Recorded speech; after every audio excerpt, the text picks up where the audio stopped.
ser uma aula sobre patrimônio cultural, turismo e gastronomia, que eu denominei de aula D, porque tivemos a B e a C. A perspectiva dessa aula é pensar, refletir a patrimonialização na sociedade de consumo. Passando pelos tópicos que estão abaixo relacionados, o objetivo é que a gente possa situar a gastronomia, né, um bem gastronômico, no contexto da ativação patrimonial. A ativação patrimonial é um outro nome, uma outra forma de falar patrimonialização. Bom, o patrimônio cultural teve sempre um lugar privilegiado no turismo, no contexto do turismo. O turismo, tal como a gente conhece hoje, ele está localizado na segunda metade do século XX, século passado, né? Nós temos falado algumas vezes desse momento, ele é um momento fundamental para ser compreendido para a discussão de diversas questões. E para a questão do patrimônio cultural também, né? Não é diferente. Bom, então o turismo como a gente conhece hoje, ele se fez, né? Iniciou nessa segunda metade do século XX, né, inserido no mercado, né, o turismo como uma força econômica potente, importante em termos mundiais, né, e o que teria causado esse momento seria uma série de fatores, entre eles, né, o aumento do poder aquisitivo das classes populares, desenvolvimento dos meios de transporte, claro, né, e de comunicação, né, que fomentam, né, esse sonho pelas viagens, né, que as pessoas passam a ter bastante nesse momento e cada vez mais, e também, por meio de uma luta dos trabalhadores, né, isso não veio do nada, a existência do descanso remunerado semanal e das férias, né, o que leva o quê? A um tempo livre, né, em que as pessoas aí sonham com viajar. Bom, não à toa, né,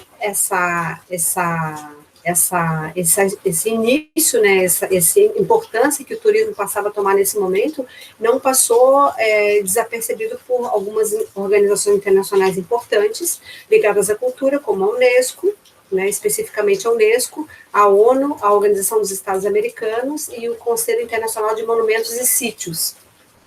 E essas instituições passaram a fomentar, né, a ligação, a relação do patrimônio cultural com o turismo. Então, na ideia de inserir o turismo nos planos de salvaguarda do patrimônio cultural. Então, já em 64, a Unesco financiou, fomentou estudos sobre isso, sobre essa relação patrimônio cultural e turismo.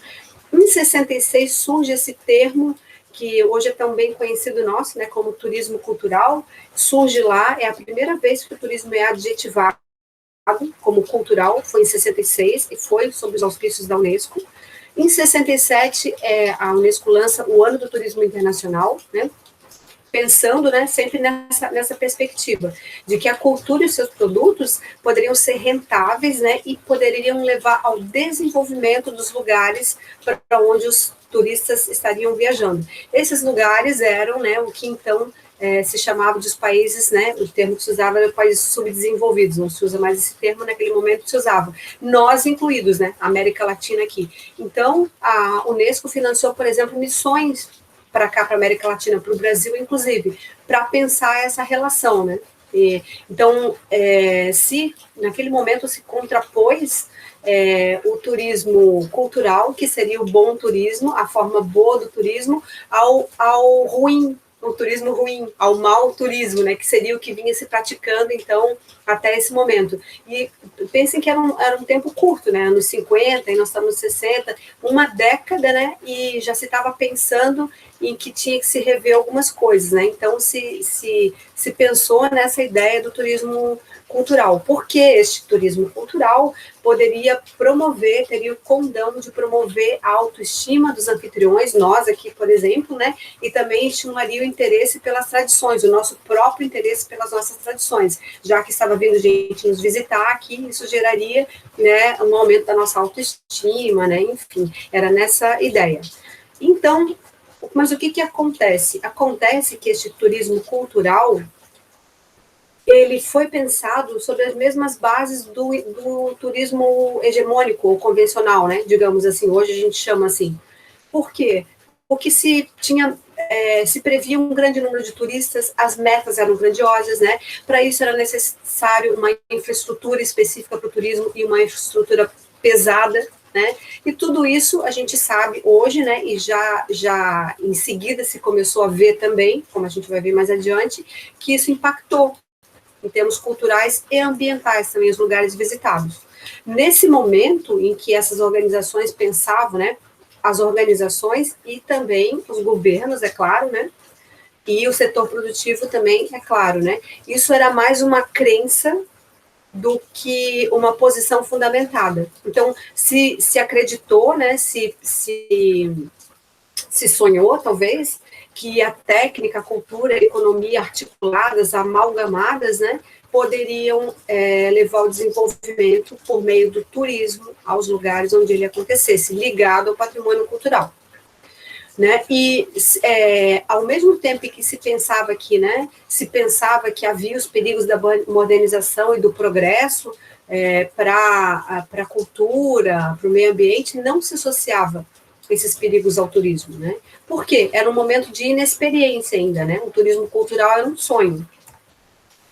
Não passou muito tempo, né, a experiência aconteceu, e já nos anos 90 veio a crítica, né, e isso ficou claro, né, patente na Carta do ICOMOS, de 1999, em que lá está manifesta a preocupação com os excessos já do turismo, né, e lá também está manifesta a seguinte ideia, de que preservação e turismo têm objetivos divergentes.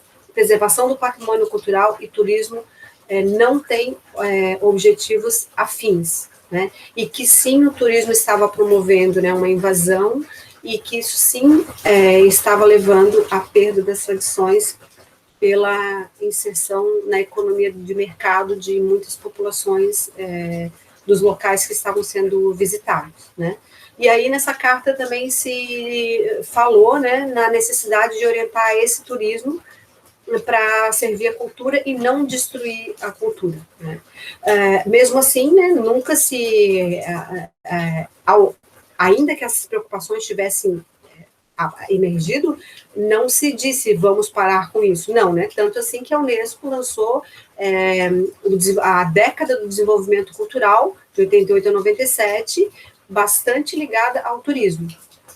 Bom, em síntese, a gente teve dos anos 60 a 80, essa crença, né, no turismo como força do bem, e o turismo adjetivado como cultural, e já nos anos 90 para frente, críticas, né, ao que tinha acontecido, aí já com base na experiência, mas também propostas. E aqui vão aparecer de novo alguns termos que vocês devem conhecer já também, que nessas propostas, então, estavam o turismo adjetivado como rural, pedagógico, de natureza, de base comunitária, comunitário, né?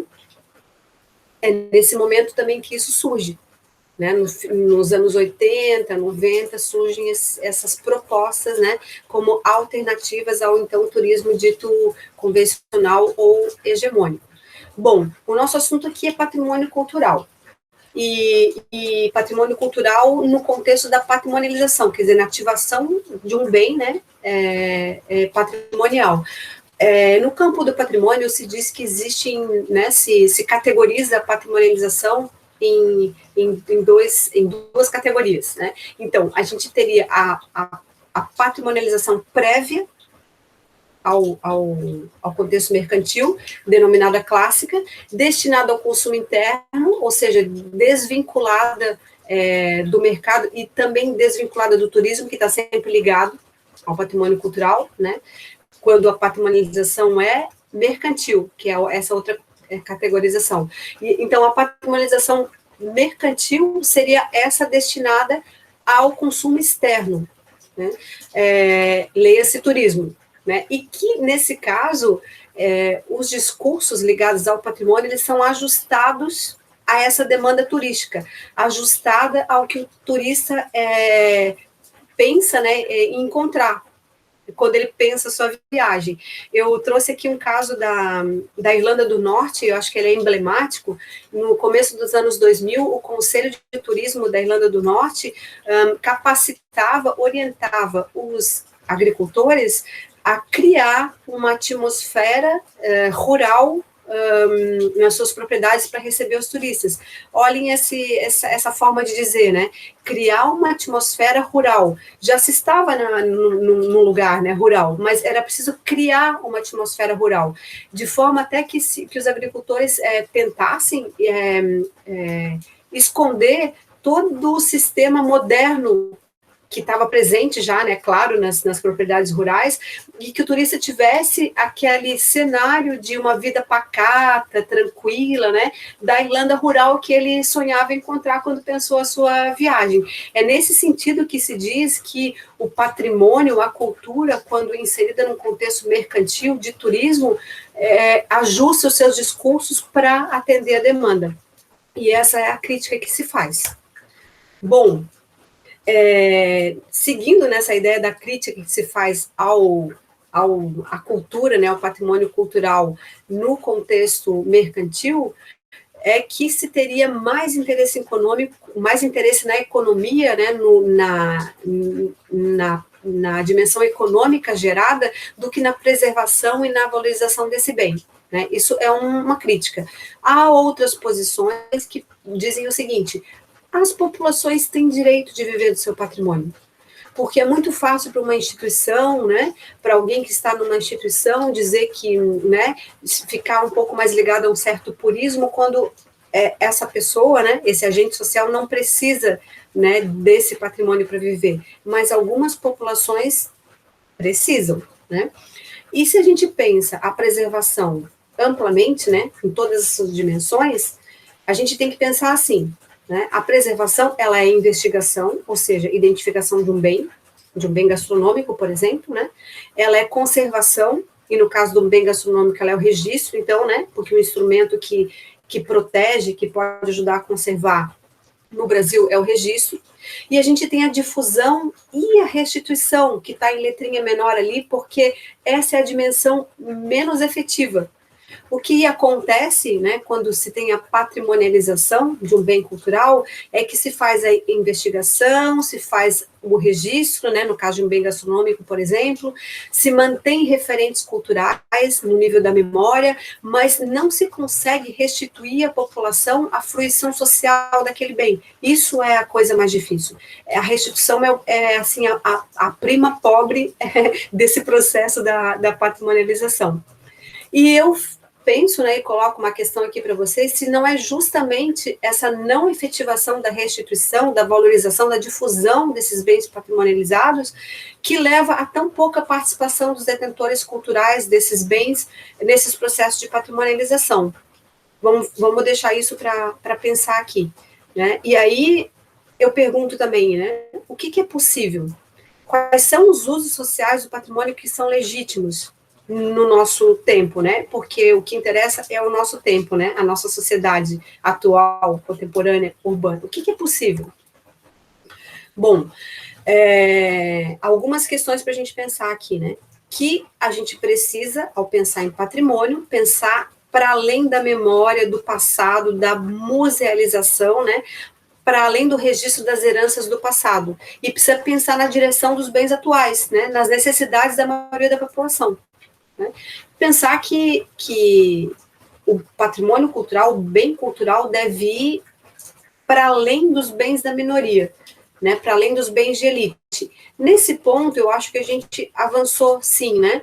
Nós vimos nas aulas passadas, nas aulas A, B ou C, que a Unesco, em 89, fez a declaração, né, que tratou da cultura popular. A gente teve no Brasil o decreto de 2000, que faz o registro, né, do patrimônio cultural e material. Em 2003, a Convenção da Unesco, que instituiu a proteção aos bens culturais e materiais, e esses bens culturais e materiais estão muito ligados às culturas populares, né? Então, eu acho que, nesse sentido, a gente avançou. A gente não pode deixar de pensar que as pessoas se apropriem diferentemente dos bens, né, culturais, assim como de outros também, como a educação, a saúde e a habitação, e que o patrimônio cultural, a cultura, né, como modo de vida, ela vai acontecer, em termos de patrimonialização, quando a gente puder também, né, fazer com que essa desigualdade social seja minimizada. isso seria revolução, né? É uma coisa muito difícil, mas a gente não pode deixar de tratar disso. O campo do patrimônio, o patrimônio é um fato social, é assim que ele deve ser visto, né? E como fato social, né? No campo social, o campo social é um campo de disputa. E vai acontecer a patrimonialização dependendo de quem esteja atuando, de que agente social esteja atuando para que isso aconteça. Né?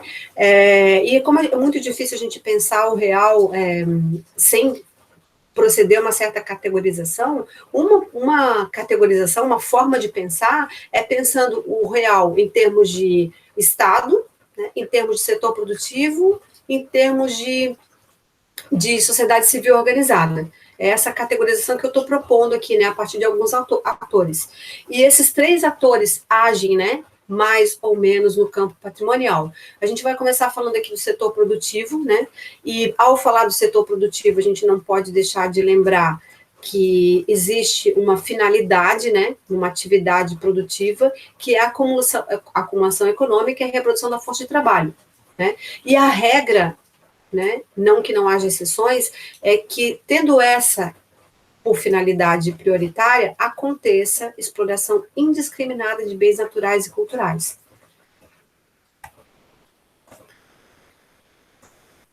E aí é que eu coloco aqui para vocês, né, a necessidade de rever um pouco essa crítica, né? Porque quando a gente fala de setor produtivo, a gente não está falando só de grandes empreendimentos, né? A gente está falando também de povos tradicionais, por exemplo, indígenas, camponeses, né? As classes populares que necessitam, como a gente falou antes, de vender, né, bens ligados à sua tradição para sobreviver. Às vezes é a única possibilidade de que essas populações permaneçam nos seus lugares, nas suas comunidades, e que possam, talvez, reativar tradições, né, culturais e produtivas. E a ideia, então, a necessidade de que a gente possa avançar nessa crítica, rever, né? Essa crítica, ela está no sentido de que ao fazer isso, né, o setor produtivo, seja um grande empreendimento, seja um grande empreendedor, seja um pequeno, seja uma população tradicional, estaria deteriorando esses bens, né? Deteriorando os valores simbólicos, né? Mas se a gente pensar que a gente não deve confundir o patrimônio cultural, né, ativado, né, ou seja, um bem patrimonializado, com a identidade cultural de um povo, a gente se obriga a rever essa posição de crítica. Porque um bem patrimonializado, ele passa a compor uma identidade, mas ele não é toda a identidade, né? Identidade é o que eu vivo no dia a dia, né? E se a minha identidade, né, o meu modo de vida cotidiano está composto também por um bem patrimonializado, esse bem acaba dialogando comigo e me constituindo também, mas ele não é toda a minha vida. Ele não é. E ao mesmo tempo que um patrimônio, um bem patrimonializado, ele também não é a realidade inteira, né? Ele é um conjunto de representações mais ou menos fundamentadas na realidade, né? Mas não se confunde com a realidade. Então, até que ponto essa crítica, né, de que eu estou deteriorando, né, a identidade, os povos tradicionais estão deteriorando a sua identidade ao lançar mão, né, dos seus bens culturais para obter alguma renda? Para a gente pensar. O Estado, né, um outro agente social que atua no campo patrimonial, o que é possível dizer dele, que tipo de crítica, né, construtiva se pode fazer ao Estado? A gente pode pensar que, ao mesmo tempo que o Estado, né, promove o patrimônio cultural, né, e daí com a ideia de construir uma identidade nacional, ele muitas vezes faz unificando identidades que não eram unificadas originalmente, né? Um país que é tomado como exemplo por alguns pesquisadores é o México, que investe, né, investe no patrimônio cultural, mas que acaba promovendo uma homogeneização de culturas que eram muito diferentes na sua origem, né, na sua historicidade. Né? Uma outra crítica que se faz ao Estado é a desatenção àquela dimensão da valorização, da difusão, da restituição do patrimônio cultural para a sociedade, né? E aqui eu lembro os editais que nós vimos nas aulas passadas, né? O quanto naqueles editais a sociedade foi envolvida, né? O quanto, do meu ponto de vista, não há um equilíbrio entre a dimensão da pesquisa, da identificação, né, e a restituição, né? A possibilidade que a sociedade possa realmente viver, né, o patrimônio cultural. Essa desatenção do Estado, porque é o Estado que lança esses editais, né, aqueles que a gente estudou, lançados pelo IFAM até 2015, né, isso é uma atuação da gestão do Estado, né. Uma outra questão é a desarticulação, né, o Estado talvez devesse, né, promover uma maior articulação entre a sociedade civil organizada, né, entre o seu trabalho e entre o setor produtivo. Numa pesquisa que eu tive a oportunidade de fazer, junto com outras duas autoras, que estão nas referências dessa aula também, foi junto às instituições responsáveis pelo patrimônio cultural em Santa Catarina. Então, eu conversei com o IFAM, com a Fundação Catarinense de Cultura e com a Fundação Franklin Cascais. E fui perguntar se o que as pesquisas apontam, né, nos processos de patrimonialização também acontecia aqui em Santa Catarina, se os interesses econômicos estavam tomando a frente do interesse na valorização do patrimônio cultural, né, essa finalidade do patrimônio. E eu ouvi uma resposta negativa, não. O patrimônio cultural, os processos de patrimonialização de bens culturais e materiais estão voltados para o consumo interno, estariam mais na linha do que a gente falou antes ali, da patrimonialização clássica, não ligada ao mercado, né, ao consumo externo, né. Bom, eu só ouvi as instituições, né, num estudo subsequente, ainda não terminado, é preciso ouvir os protagonistas dos processos, quem propôs, né, essa patrimonialização. Mas a resposta foi essa, não. Os processos que estão acontecendo aqui estão acontecendo a partir da patrimonialização clássica, né, com o objetivo de valorização do bem. Ao perguntar sobre a relação do turismo com o patrimônio cultural, como a gente viu antes ali, né, sempre ligado o patrimônio cultural ao turismo, desde que o turismo passou a ser o que é hoje, né, uma força econômica potente, né, um setor do mercado, as instituições também me disseram que não entendiam, né, o turismo como uma possibilidade de salvaguarda do patrimônio cultural. O que eu percebi também, o que nós percebemos, os autores da pesquisa, foi que quando se pergunta sobre turismo para esses gestores nessas instituições, o turismo que eles lembram, do qual eles lembram, é o turismo convencional, o hegemônico. Não passa pela cabeça desses gestores, nessa pesquisa, aquelas outras propostas de turismo de base comunitária, turismo rural, não. O que vem é o turismo hegemônico, dito hegemônico. E esse turismo, né, na opinião desses gestores, ele não é benéfico para o patrimônio cultural. Quando a sociedade civil organizada, um outro, né, agente que deve agir, né, no campo patrimonial, as pesquisas apontam para o fato de que é muito recente o interesse da sociedade civil organizada por esse campo do patrimônio cultural, e que esse interesse passou a acontecer quando se começou quando esses grupos, né, a sociedade civil organizada, começou a se dar conta, né, da depredação ambiental, da expansão demográfica, da urbanização desorganizada que estava acontecendo, e então entendeu que o campo do patrimônio era um campo onde se devia agir, né? E a partir de que eixos de debate? Entendendo que isso não seria responsabilidade exclusiva do Estado, que o Estado não poderia ser deixado sozinho, né, nessa questão, e que seria necessária essa mobilização social para que se pudesse vincular o patrimônio às necessidades da população, né, e que isso só poderia acontecer se fossem criadas as condições materiais e simbólicas para que essas camadas sociais pudessem encontrar sentido no patrimônio, de outra forma não. Então, há hoje em dia uma atuação da sociedade civil organizada no campo patrimonial também,